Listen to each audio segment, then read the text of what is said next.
राजनीति, आंदोलन, किसान, करप्शन, गरीबी, इन सभी मुद्दों पर आवाज उठाएगा अब तक न्यूज इंडिया। सत्ता के आगे जब भी सवाल कमजोर पड़ने लग जाए तो सवाल उठाने पड़ते हैं। बोल के लब आजाद है तेरे, बोल के सच जिंदा है अब तक। मुबारकबाद। मालेगांव शहर का सबसे बड़ा अवामी झंडा बंधन शहीदों की यादगार के पास हर साल होता है।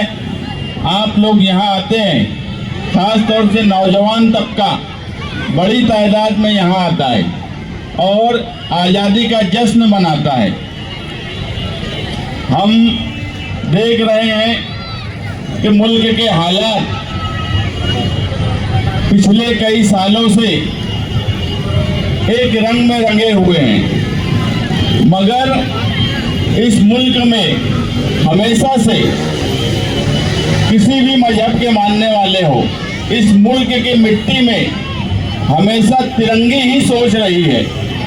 और यही वजह है कि हम अपने शहर मालेगांव में भी हमेशा तिरंगी सोच के साथ सियासत भी करते हैं, समाजी कामकाज भी करते हैं।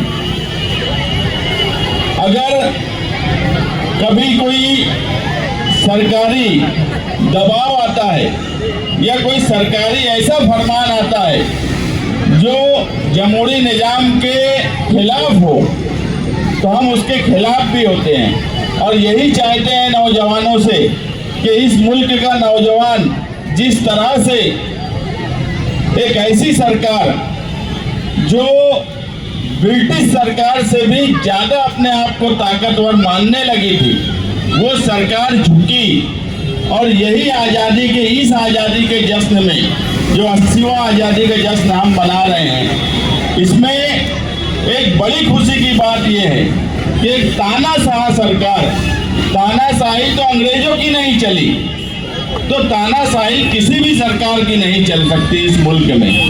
उस सरकार को अगर झुकाने का काम किसी ने किया तो नौजवानों ने किया।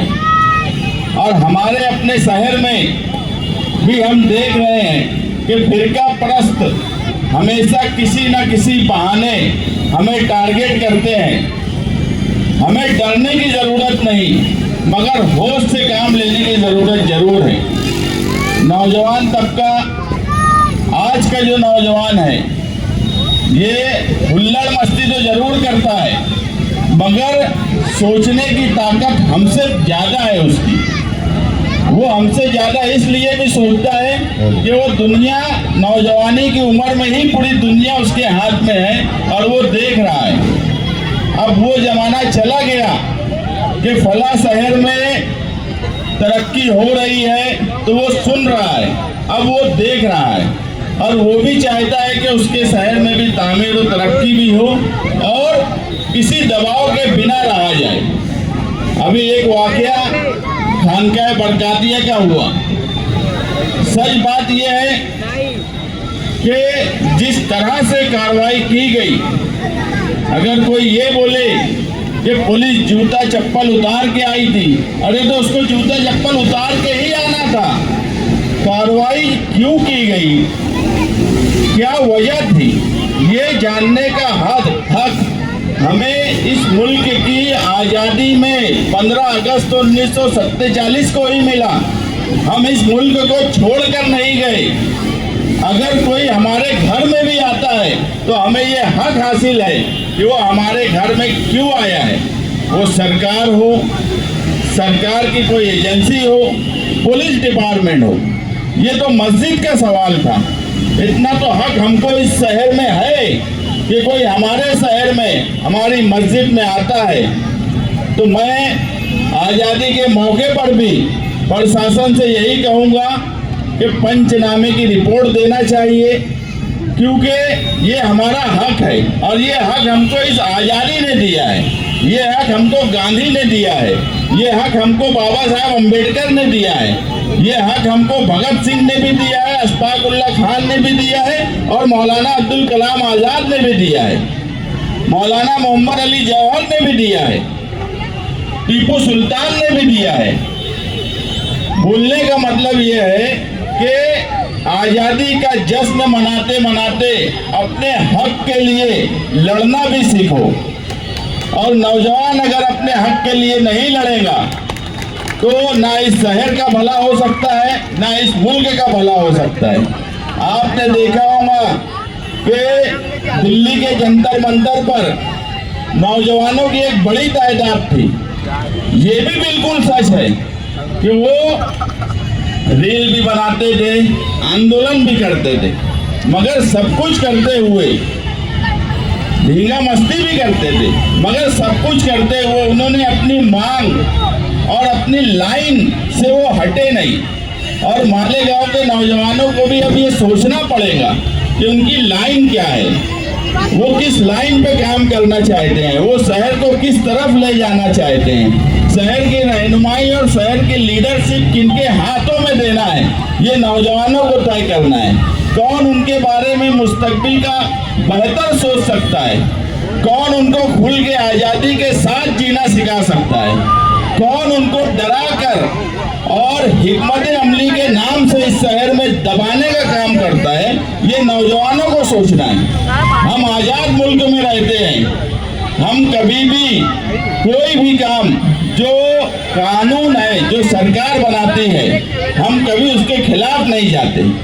मगर हम दब के इस मुल्क में ना रहे हैं, ना रहते हैं और ना कभी इंशाअल्लाह रहेंगे। हम हमेशा से फिरका परस्तों से लड़ते आए हैं। हमारी हमेशा से एक ही सोच रही है कि ये मुल्क तिरंगी सोच का है और ये तिरंगी सोच ही इस मुल्क की भी है और हमारे अपने शहर की भी है।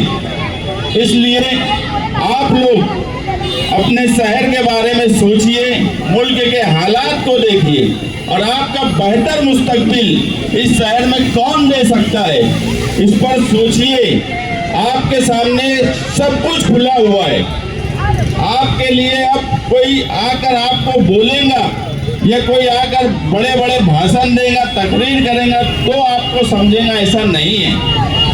अब आपको सब कुछ समझ रहा है, कौन क्या कर रहा है, कौन क्या करने वाला है और किसका मकसद क्या है, ये आपको सब समझ रहा है। आप इस सोच के साथ कि हम इस मुल्क में सेकुलर हैं और हमेशा सेकुलर रहेंगे, हमारे मजहब से किसी को कोई तकलीफ नहीं होगी, तो हम भी किसी के दबाव में और किसी की तकलीफ कभी बर्दाश्त भी नहीं करेंगे। जहाँ हक है वहाँ बोलेंगे, जहाँ हक पर रहेंगे वहाँ लड़ेंगे और आप लोगों का साथ रहा तो इस शहर के लिए हर कदम पर हम खड़े रहेंगे। नौजवानों का साथ चाहिए। नौजवान अगर हमारे साथ में रहेंगे तो हम इस शहर की तामीर और तरक्की के साथ साथ इस शहर के दबदबे के लिए हमेशा लड़ते रहेंगे। आप यौम आज़ादी के प्रोग्राम में आए, आपको आज़ादी की बहुत बहुत मुबारकबाद। इसी के साथ साथ मैं आपको का शुक्रिया अदा करता हूँ कि आप हर साल यहाँ जमा होते हैं, हम लोगों की बात सुनते हैं। आप लोगों का बहुत बहुत शुक्रिया। आप हमारे अब तक न्यूज चैनल को सब्सक्राइब कर बेल आइकन को प्रेस कर दें और अगर आप हमारी मदद करना चाहते हैं तो आप हमारे ज्वाइन का बटन दबाकर हमारी मेंबर साथी भी आप ले सकते हैं। इससे आप हमारी मदद भी कर देंगे और हमारी बेबाकी को चार चांद लगाने का काम भी करेंगे। तुबा कॉस्मेटिक कंप्लीट स्किन सॉल्यूशन आपके लिए लाया है धूप से बचाने वाली डे क्रीम, सौंले चेहरे को गोरा करने वाली नाइट क्रीम, फुंसियों के लिए TC skin cleaner and serum, सर्दी में जिल्दों को ताजा रखने वाला मॉइस्चराइजर, 7 दिनों में गोरा करने वाली क्रीम, आंखों के नीचे कालापन को दूर करने वाला टीसी डार्क वे सीरम, हाथ और गर्दन का कालापन दूर करने वाला साबुन। हमारा पता याद रखें, कुसुम्बा रोड, औलिया मस्जिद के सामने, तुबा कॉस्मेटिक कंप्लीट स्किन सॉल्यूशन।